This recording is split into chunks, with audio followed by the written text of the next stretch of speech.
جس طرح social media نے ہمیں ڈسٹریکٹ کر دیا، ہمارے خیالات ہی کہیں اور چلے گئے، ذہن و دماغ لوگوں کے معاف ہو گئے ہیں، سارا دن موبائل پر بیٹھے ہیں، کبھی یوٹیوب ہے، کبھی فیس بک ہے، کبھی انسٹاگرام ہے، پتہ نہیں کون کون سی ریلز اور ویڈیو میں۔ کسی کو موبائل دے دو، انٹرنیٹ دے دو، اس کو کمرے میں بند کر دو، اس کو نہ کھانے کا ہوش رہے گا، نہ پینے کا ہوش رہے گا، نہ سوتے لوگ، نیندیں کم ہو گئی لوگوں کی۔ اب جو سو نہیں رہا ٹائم پہ اور رات بھر موبائل پر ہے، اس کی آنکھیں کمزور، اس کا ذہن کمزور، اس کی کریٹیوٹی کمزور ہو رہی ہے، اور عبادت سے دوری کا عالم یہ ہے کہ نماز میں بھی موبائل پر دھیان ہے، عبادت میں بھی موبائل پر دھیان ہے، ہر نماز کے بعد چیک کرنا ہے موبائل پر کیا آ رہا ہے۔ اللہ اکبر، ذرا غور کریں، اس ایک آلے نے ہمیں اللہ سے، عبادت سے کتنا دور کر دیا۔ گناہوں کے سمندر میں لوگ غرق ہوتے جا رہے ہیں اور کسی کو احساس نہیں ہے۔ آپ ایک اور سائنٹیفکلی بات سمجھیے گا، آج دنیا میں ایک جو کہیں گے ٹرمینالوجی، ایک اصطلاح بتائی جا رہی ہے، پاپ کارن برین۔ پاپ کارن برین کس کو کہتے ہیں؟ کبھی آپ نے یہ پاپ کارن سمجھتے کیا کہتے ہیں اردو میں اس کو؟ ہم بچے تو ہماری یہاں زبان پھلے کہتے ہیں، پاپ کارن ہی کہتے ہیں، سمجھتے ہیں نا پاپ کارن کس کو کہتے ہیں؟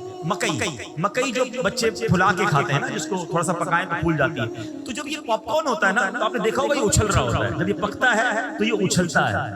فرمایا سوشل میڈیا نے، سائنٹیفکلی ٹرمینالوجی آئی ہے کہ اس دماغ کو پاپ کارن برین بنا دیا ہے۔ دماغ کا دیکھیں، آپ ایک بات سمجھیے گا، بڑی لاجیکلی بات سمجھا رہا ہوں۔ آپ کے سامنے کوئی اللہ نہ کرے، آپ کے سامنے روڈ پر ایکسیڈنٹ ہو جائے اور کسی کی اللہ نہ کرے تکلیف اس کو پہنچ جائے، ٹانگ وغیرہ ٹوٹ جائے، کتنے گھنٹوں تک، کتنی دیر تک آپ کے دماغ میں یہ اثر رہتا ہے؟ آپ افسردہ رہتے ہیں، آپ کے دل پہ تکلیف ہو رہی ہوتی ہے کہ یار کسی مسلمان کے ساتھ برا ہو گیا، ایسے ہی۔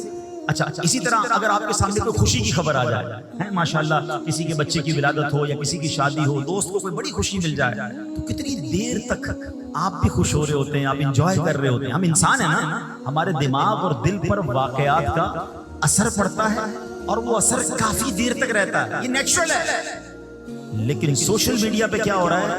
آپ نے موبائل ہاتھ میں لیا، ایک ویڈیو دیکھی کہ کار کا ایکسیڈنٹ ہوا اور بندے کی ٹانگ کٹ گئی، آپ کے دماغ میں سیڈنس، افسردگی آئی، اگلے ہی لمحے آپ نے کلک کیا، ایک اور ویڈیو آئی جس میں کوئی خوشی کی بات آ رہی ہے، کوئی ہنسنے کی بات آ رہی ہے، اگلے ہی سیکنڈ اب آپ کا دماغ خوشی کی خبر دیکھ رہا ہے۔ اب آپ نے ویڈیو اوپر کی، پھر کوئی غم کی خبر ہے، پھر کوئی تکلیف کی خبر ہے، پھر کوئی ٹینشن کی خبر ہے، پھر اوپر گئے تو کوئی ہنسنے کی بات ہو رہی ہے۔ یہ دماغ اتنا تیزی سے تاثرات چینج نہیں کر سکتا جتنی تیزی سے سوشل میڈیا ہمیں گھما رہا ہے، اور اس کی وجہ سے ہمارے دماغ کے اندر اب سوچنے سمجھنے کی، کریٹیوٹی کی صلاحیت ختم ہوتی جا رہی ہے۔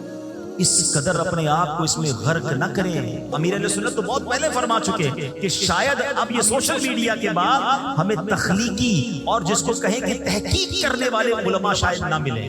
جو بھی دماغ کا کام ہوتا ہے نا، وہ سکون مانگتا ہے، کریٹیوٹی کے تمام کام آپ کا فوکس مانگتے ہیں کہ آپ اگر پڑھ رہے ہیں، مطالعہ کر رہے ہیں، تحقیق کر رہے ہیں، کسی بھی فیلڈ میں، جو انجینئرز ہیں، جو ڈاکٹرز ہیں، جو جناب کسی چیز کی ریسرچ کر رہے ہیں، اگر ان کو فوکس حاصل نہیں ہے، ان کا دماغ گھوم رہا ہے، کبھی بھی کچھ نہیں کر سکیں گے۔ اور یہ ہم سب اس میں مبتلا ہوتے جا رہے ہیں، عبادت سے بھی دور ہو رہے ہیں، اپنے صحت کو بھی برباد کر رہے ہیں۔